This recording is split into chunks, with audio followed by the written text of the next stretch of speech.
शहराचा वेगवेगळा बायपास होतो त्याच्या विकासासाठी आपण बैठक घेतली.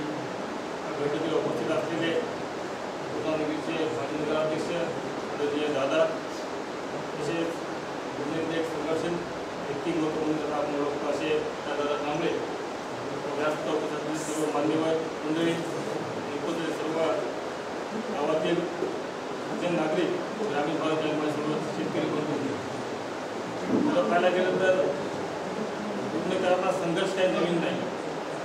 आपल्याला जे काय भेटते ते संघर्ष आपण भेटते आणि जे भेटायचे ते त्यासाठी संघर्ष करावा लागणार आहे यातला जीवनच नाही. परंतु रेल्वेच्या बायपासचा जो विषय सुरू आहे तो निश्चितच पूर्णकरांसाठी एक फार गंभीर. ज्या पद्धतीने आपण 2014ला कुलभूती लावणीच्या संदर्भात आपण आंदोलन केलं होतं प्रकाराला त्या धर्तीवर आपल्याला आंदोलन करावं लागणार आहे की जेणेकरून पूर्ण शहर ग्रामीण त्यावेळेस आपण फक्त शहर होतो आणि यावेळेचा दोन्हीचा प्रश्न आहे. शहराचा रेल्वेचा प्रश्न आहे, ग्रामीणचा जमिनीचा प्रश्न आहे. पोलीस सरांना सांगितल्याप्रमाणे शेतकऱ्यांना अभ्यास कमी असतो. आता अधिकारी जातात त्यांना गोड होतात किंवा मनगाठी करतात त्याला शेतकरी घेतो किंवा सगुणाला बळी पडतो. त्यावेळेस पोलिसला सगळ्यांना सांगा की आमचे काही जणांचे नंबर द्या, पास द्या होता तुम्ही आम्हाला कॉन्टॅक्ट करा, आमच्या इथे लोक तिथे येतील तुमच्या साथीला. तर दोघांचं सांगा चांगली बसली तर निश्चितच ह्या पण ग्रामीण भाग आणि शहरी भाग हा दोघांचा विषय असल्यामुळे मला वाटतं दोघांना समन्वयानं हा संघर्ष उभा केला पाहिजे.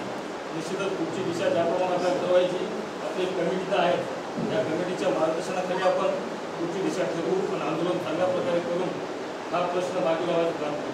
मला कल्याणकर साहेबांना जे विषय काढला होता सगळे राजकीय नेते ते सत्ताधारी असो का विरोधी असो आपापल्या लेटर हेडून आपापल्या नेत्यांना ह्या गोष्टीची जाण करून द्या बाबा ह्या गोष्टीमुळे पूर्ण शहराला किती मोठा फटका बसणार आहे, शहरासोबत ग्रामीण भागात सुद्धा याचा खूप मोठा नुकसान होणार आहे.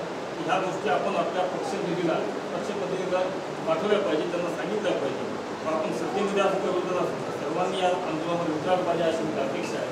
आमच्याकडून जे काय घडत असेल निश्चितच त्याप्रमाणे आपण शहरासाठी रस्ता उतरायला कधी किंवा तत्पर आहे असं मी आपल्याला सांगतो. जे काय आमच्याकडून लागेल जे काही नेत्याकडून लागेल शहरातून लागेल आपले सोबत सगळे राहून हे आंदोलन चांगल्या प्रकारे करू अशी मी ग्वाही देतो.